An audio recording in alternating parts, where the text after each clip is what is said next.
जर देव मंदिरात नसून गरिबांच्या सेवेत असेल तर मग नक्की देव कुठे आहे हे शोधणं महत्वाचे आहे. नमस्कार मित्रांनो, आज आपण पाहणार आहोत एक मनाला स्पर्श करणारी शॉर्ट फिल्म.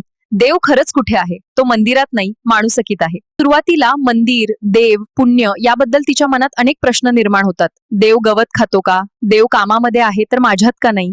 हळूहळू तिला कळतं की देव फक्त मंदिरात नाही, तो प्रत्येक चांगल्या कामात आहे, आई बाबांच्या प्रेमात आहे, दुसऱ्याला मदत करणाऱ्या हातात आहे.